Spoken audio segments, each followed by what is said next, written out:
Nicaragua. De enfrentar los problemas de impunidad en la del fiscal general. La alianza del Pacífico se presenta también como una oportunidad para el...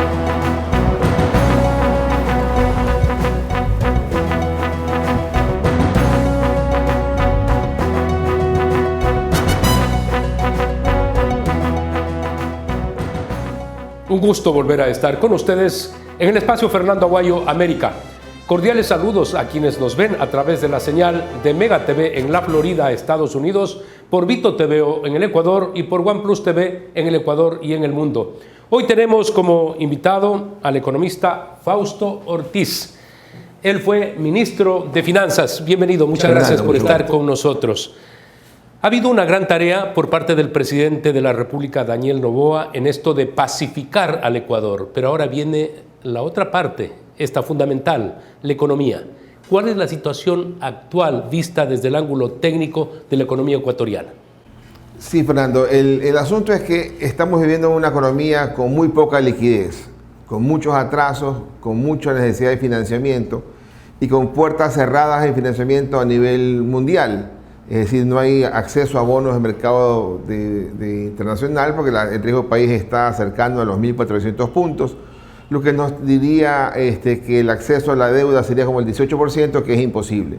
Donde tenemos cercanías con los multilaterales, el Fondo Monetario, el Banco Mundial, ahí hay espacio, pero para eso hay que seguir dando pasos como el que acaba de dar el gobierno de incrementar el IVA al 15%, que empezará a darle recursos a partir del mes de mayo.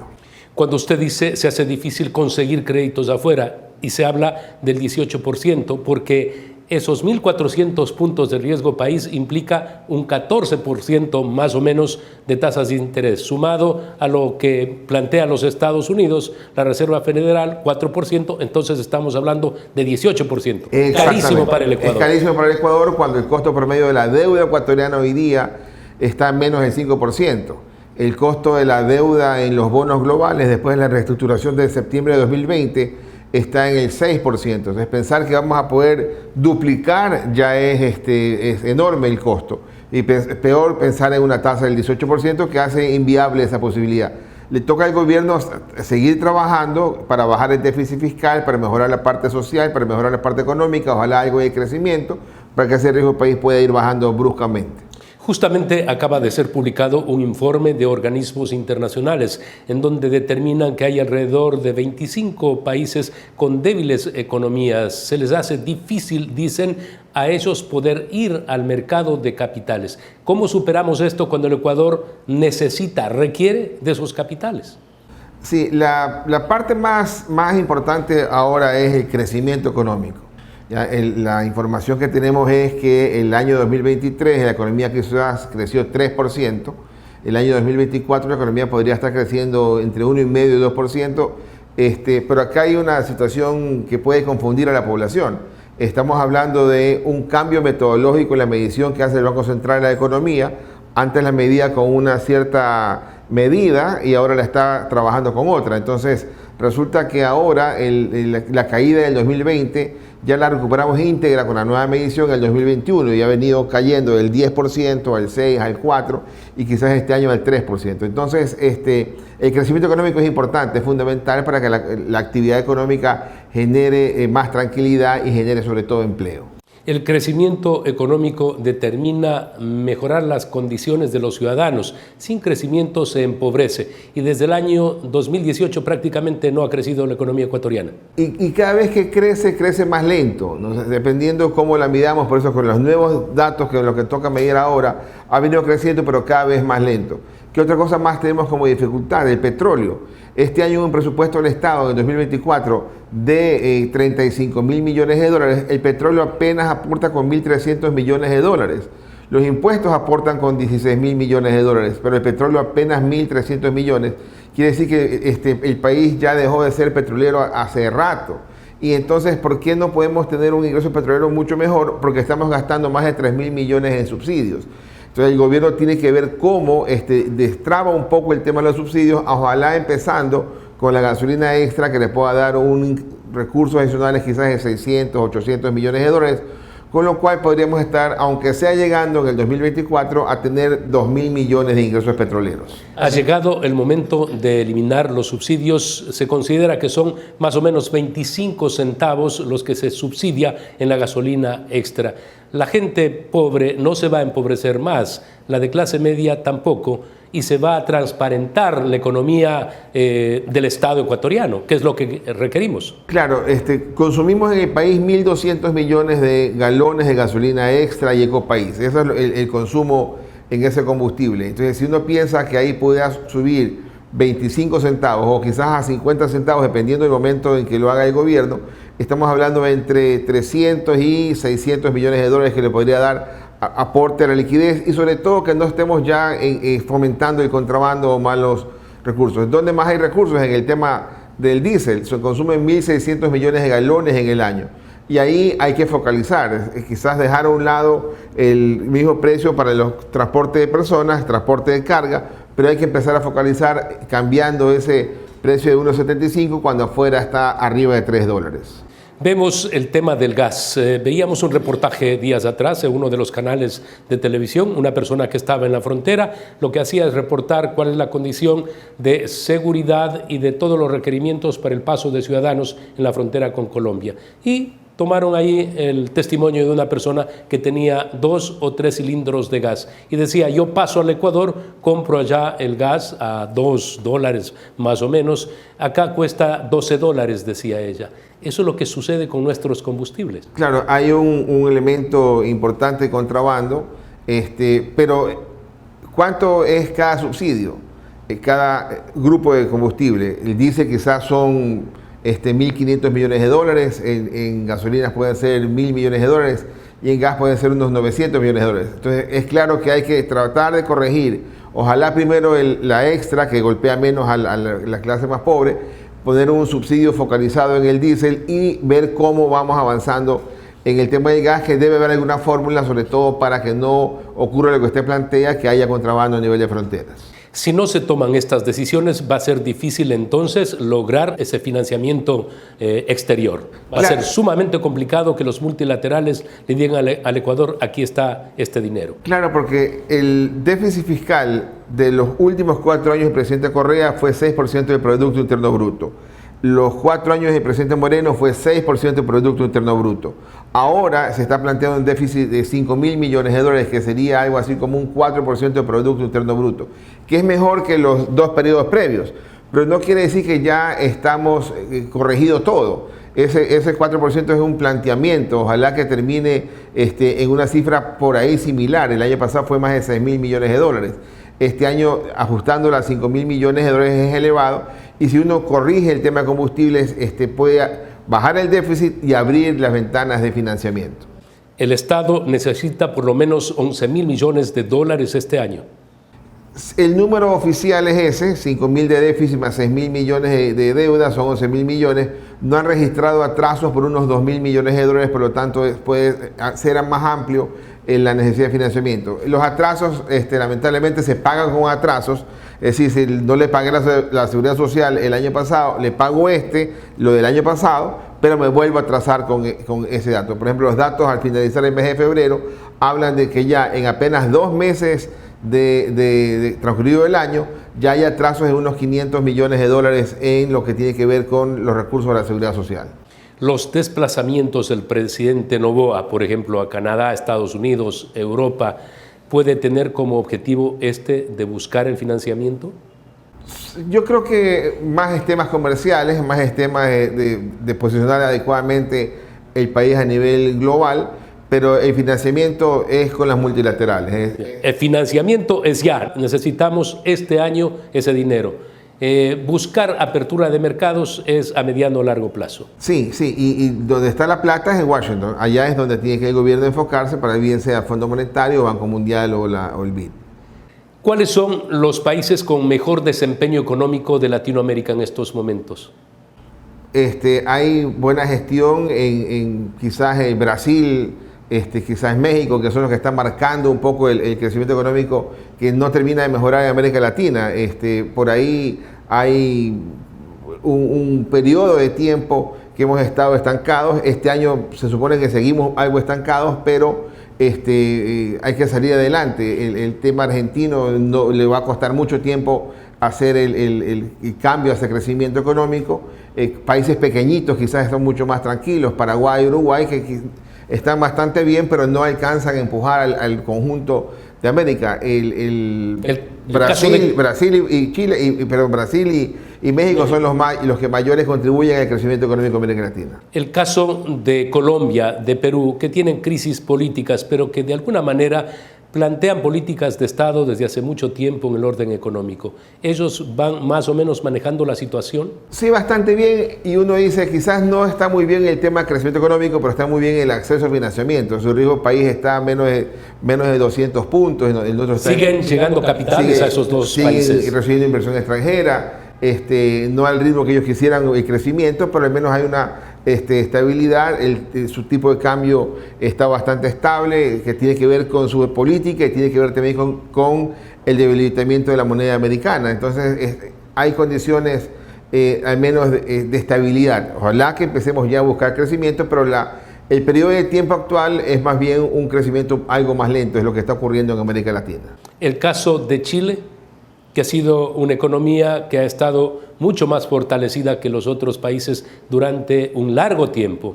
Ahora, ¿qué es lo que está pasando? Sí, Chile arranca con la expectativa de un presidente que era completamente de izquierda, cambiando la dinámica de sus anteriores presidentes en el país, pero luego, enfrentado a la realidad, le toca acomodarse a lo que es la institucionalidad le permite. ¿Ya? Entonces eso es un buen ejemplo para la región. Es interesante porque nos damos cuenta que de todas maneras hay personas demagógicas, pero que cuando llegan al poder, porque el país presenta esos lineamientos, estos son respetados. En otras naciones donde no hay políticas de Estado, como el Ecuador, el que llega hace lo que quiere. Claro, y cada vez que llegas es un empezar de nuevo. O sea, cada 4 años hay que volver a cero y arrancar como que fuera una nueva república, y peor ahora que ocurrió cada 2 años. Entonces, ojalá haya continuidad en el gobierno actual y que las cosas vayan mucho mejor. Finalmente, el caso de los países dolarizados. Estamos hablando de El Salvador, el Ecuador, pero también Panamá. ¿Por qué nosotros no nos beneficiamos de la dolarización como debería ocurrir? Sí ha logrado estabilidad económica, y yo digo política, pero ¿económica? Sí, El Salvador pudo bajar drásticamente su costo financiero. Nosotros seguimos con un costo financiero alto, logramos bajar algo, fue la inflación, que era importante también, sobre todo en los últimos 5 o 6 años, porque de ahí tuvimos inflaciones altas mientras estábamos dolarizados. Nos falta mucho la reactivación económica, estamos patinando y estancados en el mismo terreno. Ellos también se les ha hecho difícil a El Salvador porque no tienen petróleo, cuando el petróleo sube, sufren mucho, pero tienen una cantidad de recursos importantes que vienen de sus compatriotas migrantes que les mandan recursos, y es la principal fuente de financiamiento y divisas en El Salvador. Las remesas de los salvadoreños en el exterior. Correcto. Entonces, hay que ir a buscar crecimiento. Esa es el norte que tiene que tener el gobierno. Conversaba con el ministro Manuel Hintz, que fue el encargado en el 2001 de realizar la dolarización en El Salvador, y él sí me dijo que lograron inmediatamente poner las tasas de interés a nivel internacional, bajaron las tasas de interés, estaban al nivel de los Estados Unidos, y lo propio Panamá. El Ecuador no, sigue con tasas de interés altísimas. Hoy día, por la coyuntura mundial que ha subido de tasas de interés y la inflación que subió hace un par de años, que aunque ahora está un poco ajustada, hoy día estamos a niveles comparables. ¿Ya? Pero en el pasado nosotros estamos muy altos en tasas de interés, mientras otros países tenían una gran ventaja. Esos son los efectos de una dolarización que no ha sido tan efectiva en esa parte. Así es. Muchísimas gracias, un gusto a ti, Fernando, tenerlo aquí en el programa. Amigos, vamos a hacer un corte comercial, retornamos.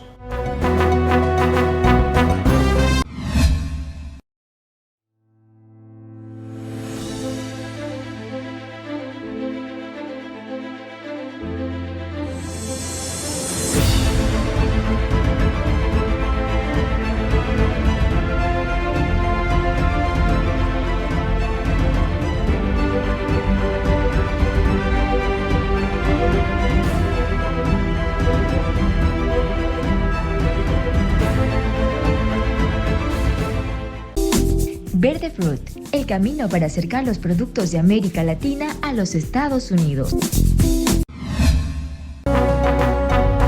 Análisis Ecuador es el tema de una conferencia que se va a realizar en la ciudad de Guayaquil. Hoy tenemos al director de la cofradía La Perla, el economista Jaime Franco. Importante para el momento el realizar este tipo de conferencias en un tanque de pensamiento como lo es la cofradía. Viene María Fernanda Cabal, una senadora de tanta importancia en Colombia, que además es precandidata a la presidencia de la República. Ella viene de la línea del uribismo y lo que buscan es volver a la derecha a Colombia. Quisiera que brevemente nos comente por qué eligieron a María Fernanda Cabal. Perfecto, gracias Fernando por el espacio, gracias a todos por la invitación. Definitivamente el momento es puedo decirlo sin lugar a dudas, el más preciso para Latinoamérica para hablar sobre estos temas. La doctora María Fernanda Cabal, en la exposición que va a realizar con nosotros es Colombia de regreso a la derecha y la experiencia Colombia en todo lo que tuvo que ver en función del narcotráfico y la inseguridad que tuvo que vivir Colombia y que de hecho están comenzando a salir de aquello y nosotros estamos todavía en el entorno, no estamos en el ojo del huracán, estamos en el entorno de lo que podríamos, si no tomamos las medidas adecuadas, y vernos involucrados. Tuvimos la oportunidad de conversar con ella en Bogotá, precisamente cuando ganó las elecciones Iván Duque, una persona inteligente, preparada, senadora y ahora precandidata a la presidencia de la República. Ella es radical en contra del comunismo y del socialismo. Ha sido la que más ha enfrentado a Gustavo Petro y todo su séquito. Y lo sigue haciendo y continúa y es una marca, una impronta de su forma de hacer política, de denunciar puntualmente los temas en los cuales no coincide con el presidente Petro. En todo caso es la senadora más votada, llega en un momento ideal para Ecuador para poder con el empresariado y la realidad que vive Ecuador en este momento, poder hacer una voz de opinión fuerte, clara y contundente sobre lo que queremos del país en el futuro, lo que no necesitamos y no vamos a querer nunca más. Este es el momento donde Ecuador tiene que pronunciarse y para eso está el foro de la Cofradía de la Perla. Es una caleña de 56 años, una persona con gran preparación. Totalmente de acuerdo, y hay algo que recalcar, es la senadora más votada en Colombia en este momento, es Patricia Bullrich, lo acaba de decir en una reunión en Washington, si no me equivoco. Pude escuchar la conversación entre las dos y Patricia le decía, tú vas a ser la presidenta pronto. La sentenció y le dijo, me han dicho que vas a ser la presidenta, es correcto, pues vas a ser la presidenta. O sea, en todo caso, este es el momento ideal que tiene Ecuador para generar opinión contundente sobre una voz social, empresarial y cívica que quiere pronunciarse sobre un mejor país. Ecuador es un país de todos hacemos Ecuador, no solamente los gobernantes. Todos estamos involucrados en el futuro de este país. Además, hay una visión internacional sobre presidentes, como el presidente Daniel Noboa. Dicen, un empresario que va a dar continuidad a estos lineamientos de derecha, apartándose de lo que ha significado el socialismo del siglo XXI, que en otras naciones van retomando el poder. Por eso es que se destaca, por el lado de la derecha, al Uruguay, se destaca, por supuesto, a Paraguay. Entonces, analizar estos temas en la actualidad es didáctica para los ciudadanos, totalmente, no solamente del Ecuador, a nivel internacional. Y sobre todo, como lo decía el doctor Gustavo Noboa Bejarano, refundar los libros de cívica, refundar temas que ahora podrían ser hasta llamados disruptivos, como es la ética, la moral, el buen comportamiento. Son las cosas de los cuales, Fernando, venimos, nuestra formación. Se vuelven obligatorios. Nosotros hemos hecho varios programas hablando de la recuperación de la ética y por sobre todo, en el último, el de la semana anterior, recuperación de la legalidad en el Ecuador. De lo contrario, no podemos subsistir como país, como sociedad, si es que no se logra recuperar, por ejemplo, la legalidad. Totalmente de acuerdo. No podemos seguirnos manteniendo en líneas grises. No podemos. Con escándalos judiciales, por ejemplo. No podemos, dice muy poco de lo que somos como sociedad. Y eso es lo que hace, lo que genera que no tengamos un ambiente adecuado para el desarrollo. Y al final lo que queremos es darle un buen futuro a nuestras descendencias, a todos los que formamos este conjunto que se llama Ecuador. Van a estar otras personas del Ecuador, Henry Kronfle, presidente de la Asamblea Nacional, va a estar también Alberto Acosta Burneo y el coronel Pazmiño. Además, Mario Pazmiño, experto en seguridad. Experto, sabe perfectamente la problemática de dónde venimos y hacia dónde vamos si no controlamos. Además, a la doctora Cabal la acompaña Emanuel Arango, el doctor Emanuel Arango, que fue secretario del Ministerio de Defensa colombiano. Otra persona que totalmente sabe perfectamente la problemática Colombia y de dónde vienen, de dónde están saliendo y nosotros, como repito, estamos todavía en el perfil del problema. Todavía no estamos en el ojo del huracán. Vamos a la pausa, pero continuamos en el análisis sobre la recuperación de estos aspectos fundamentales para la vida de una sociedad, la ética, la moral, la cívica. Tenemos que recuperarlo a través de campañas, por ejemplo, en los medios de comunicación, de conferencias magistrales como las que está programando la Cofradía La Perla. Es necesario que pongamos atención a todo esto. Vamos a la pausa, retornamos.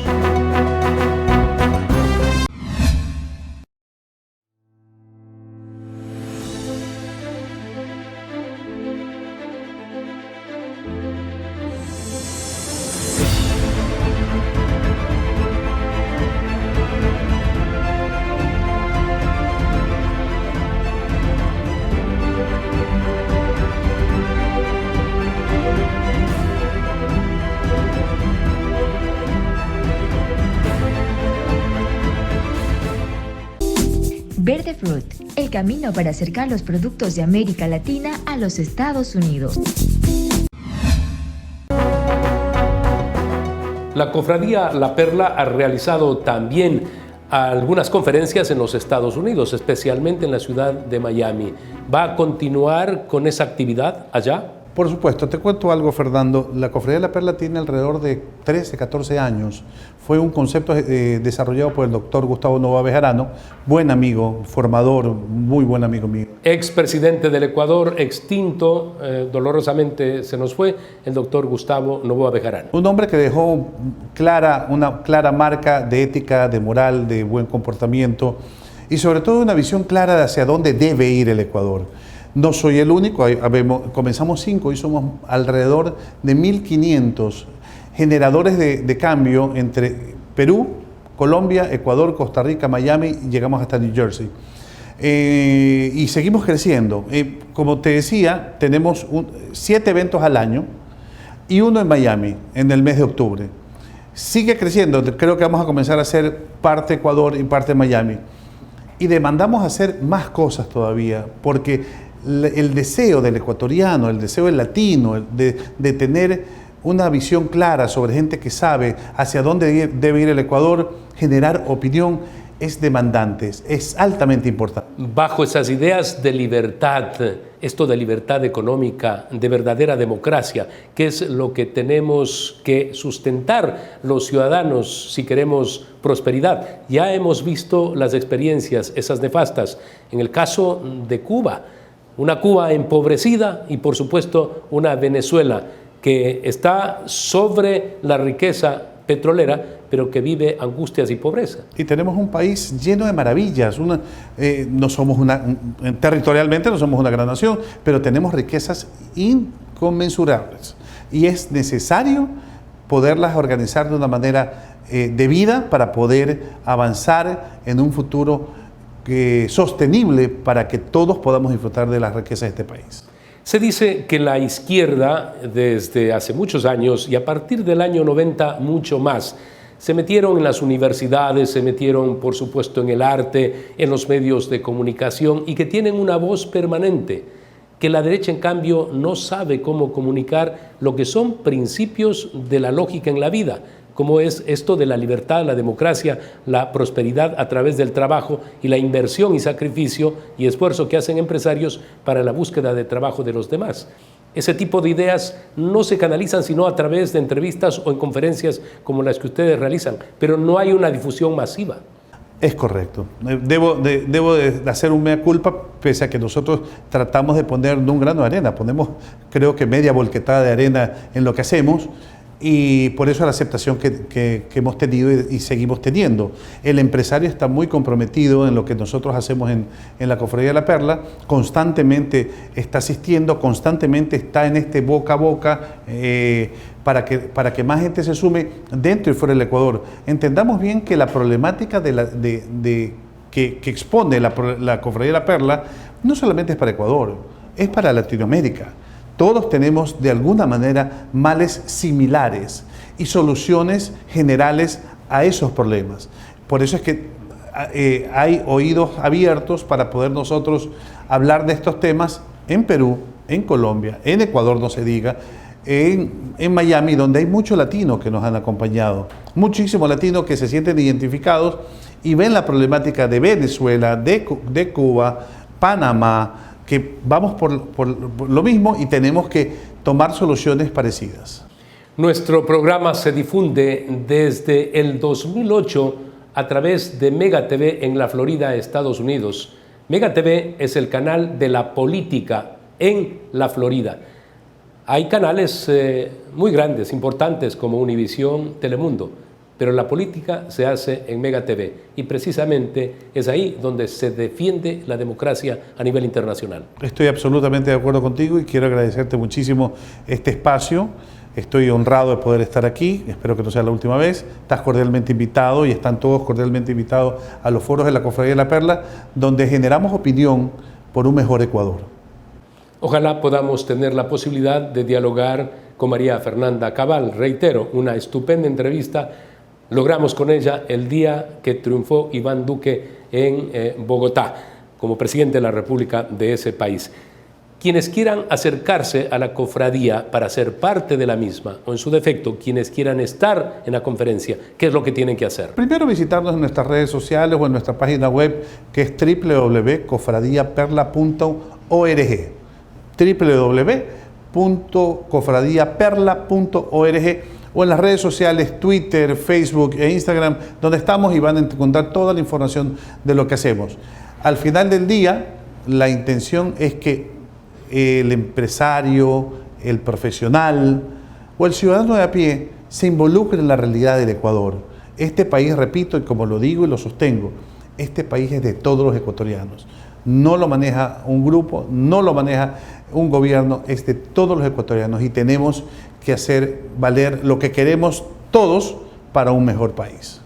Un insigne intelectual ecuatoriano, Francisco Sued, fue uno de los originarios de La Perla, ese brillante economista que también se nos fue, pero que queda un legado y a través de las páginas de los periódicos en donde él escribió y por supuesto en los videos, en las múltiples entrevistas que sostuvimos. Muchas gracias por haber estado. Muchísimas gracias a ti.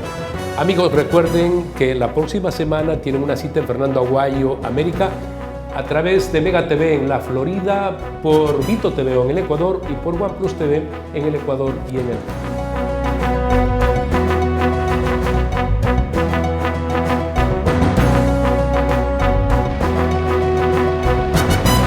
Verdaderamente cuando uno se encuentra, el gobierno no va a estar buscando competitividad, equivocado, un país que tiene sus dice que la democracia puede, a diferencia de Nicaragua, de enfrentar los problemas de impunidad en la